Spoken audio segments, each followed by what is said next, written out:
Hi மக்களே, இன்னைக்கு நம்ம ஆல்வெள்ளி கிழங்கு வச்சு ஒரு சூப்பரான அல்வா எப்படி செய்கிறதுன்னு பார்க்கலாம் வாங்க. இதுக்கு இந்த கிழங்கோட தோலை சீவிட்டு அதை குட்டி குட்டி பீஸாக கட் பண்ணி ஒரு மிக்ஸி ஜாரில் போட்டு நல்லா பிளெண்ட் பண்ணி எடுத்துக்கிட்டு ஒரு ஸ்ட்ரெயினரில் வடிகட்டி எடுத்துக்கோங்க. நெக்ஸ்ட் இந்த கடாயை தூக்கி அப்படியே நம்ம ஸ்டவ் ஆன் பண்ணி மேலே வச்சு கிண்டுன்னு கிண்ட வேண்டியது தான். அது நல்லா கொஞ்சம் திக்காகி இந்த மாதிரி டிரான்ஸ்பரண்ட்டாக வந்ததுக்கப்புறம் நாட்டு சர்க்கரை எடுத்து அதில் போட்டு நல்லா மிக்ஸ் பண்ணிக்கோங்க. இங்கே 1/4 கிலோ நாட்டு சர்க்கரை எடுத்திருக்கேன்.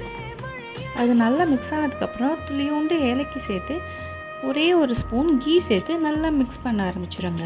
10 நிமிஷத்துக்கு ஒரு வாட்டி இந்த மாதிரி 4 தடவை ஒரு ஸ்பூன் நெய் சேர்ந்து நல்லா கிண்டி விடணும். நல்லா திக்கன் ஆனதுக்கப்புறம் இந்த மாதிரி கேஷ்யூ நட்ஸை போட்டு மிக்ஸ் பண்ண வேண்டியது தான். அவ்வளோதான், நம்ம சூப்பரான ஹல்வா ரெடி. இந்த மாதிரி ஹல்வா ட்ரை பண்ணது இல்லைன்னா இதை கண்டிப்பாக ட்ரை பண்ணி பாருங்கள், செம்மையாக இருக்குங்க. மறக்காமல் ஷேர் பண்ணி கமெண்ட்டும் பண்ணுங்கள். தேங்க்யூ ஃபார் வாட்சிங். பாய்.